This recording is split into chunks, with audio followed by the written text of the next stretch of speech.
Fue un sábado. Es un día muy irregular para arrestar a nadie, porque le estás negando el acceso inmediato de ese acusado a un magistrado. Así que esto empezó con una gran ilegalidad. Fueron secuestrados al piso 12 del Centro de Detención Federal en Miami. Toda la evidencia, incluyendo la evidencia exculpatoria, fue secuestrada en otro cuartucho en el sótano del tribunal, que está conectado por un pequeño puente con la cárcel. Como ha dicho René González en sus escritos, esto fue el juicio de los dos huecos. El hueco en que metían al acusado y el hueco en que metían a la evidencia exculpatoria.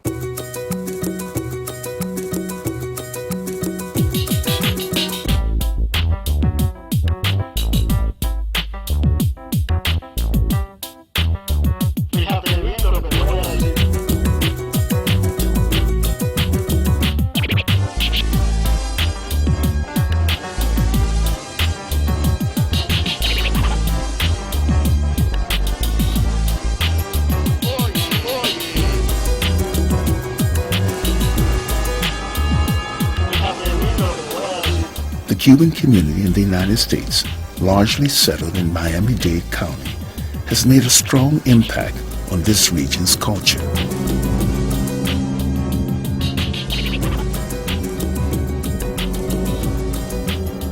But with their traditions came a group of exiles whose interests were quite different from the rebels who changed Cuba in January 1959.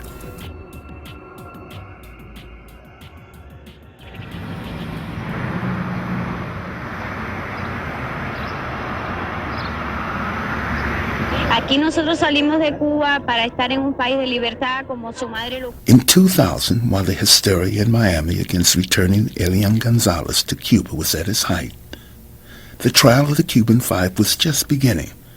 The U.S. prosecutors argued that Miami was a cosmopolitan and tolerant city, and that the Five would receive a fair trial there.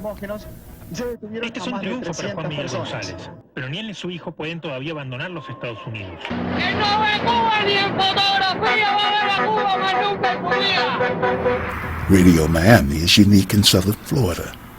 From there, Cuban-American journalists discuss issues rarely covered in the local media.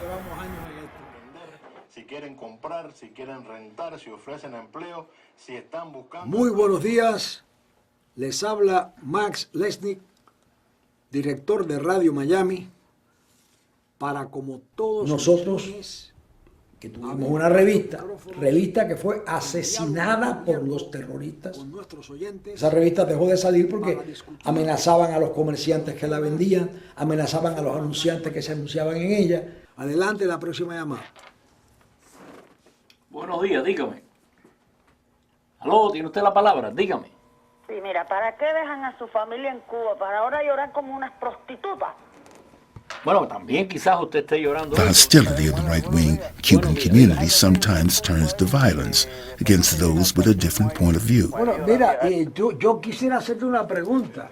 ¿Lo defendiste tú alguna vez o nunca lo has defendido? No vaya a ser que tú fueras de aquellos milicianos que, como un comentarista de radio de Miami, gritaban patria o muerte venceremos hasta que le pisaron el callo. No sé cómo tú te llamas, no sé de dónde saliste. Si sabes quién soy yo. Yo soy Max Lesnick, periodista, que en momentos dados en Cuba combatí al gobierno de Batista y cuando no estuve de acuerdo con el gobierno de Cuba, conspiré contra ese gobierno antes de exilarme. Nuestra denuncia al terrorismo implica que los terroristas toman la decisión de liquidar esta publicación. Las bombas las colocaban en nuestras oficinas. Una de ellas, 2 libras de un explosivo C4, capaz de destruir toda una manzana. Sin ni siquiera darse cuenta este grupo terrorista de que frente a las oficinas esas había un colegio de niños.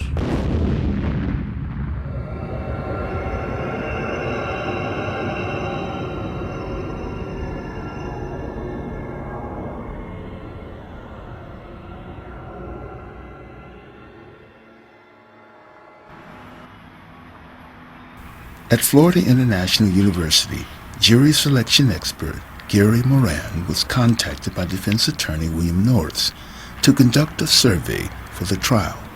The defense team wanted a change of venue out of Miami, arguing that anti-Cuban prejudice would make a fair trial for the five almost impossible. Gary Moran's survey showed that hostility against Cuba is part of the collective conscience in Miami. What the courts are interested in there is whether or not there is a reasonable likelihood that you could not get a fair trial in a particular venue, Miami-Dade County.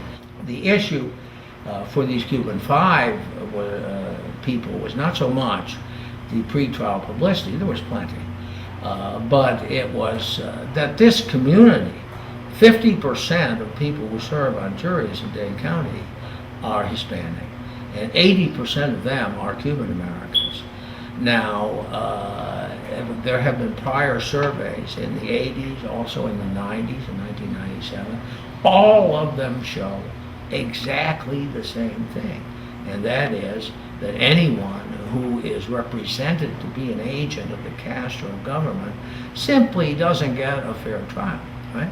Now, in the United States, you have a right to a fair trial whether you're guilty or whether you're innocent or whatever, right? A right is a right, you know what I mean? You don't get a fair trial before people who presume you to be innocent.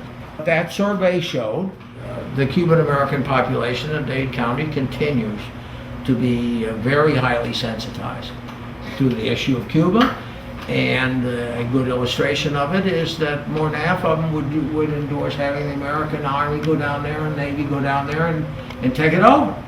You know, these are the five that went to trial, 1, 2, 3, 4. Guy Lewis, U.S. Attorney during the Bush administration and one of the prosecutors in the Cuban Five trial, has a different perspective on the change of venue. We felt, we being the prosecutors and the U.S. Attorney's Office, felt that the case could be tried fairly and fully here in South Florida. Indeed, the community where the crime occurred. That's what normally happens in these kind of cases. It was a very, very important case. We were very aggressive, and I'm very proud of the result. Okay, ready to go today? Attorney John DeLeon, former president of the American Civil Liberties Union in South Florida, thinks that the long history of terrorist actions is still fresh in the minds of Floridians. The 1970s were a decade of terrorism here in Miami.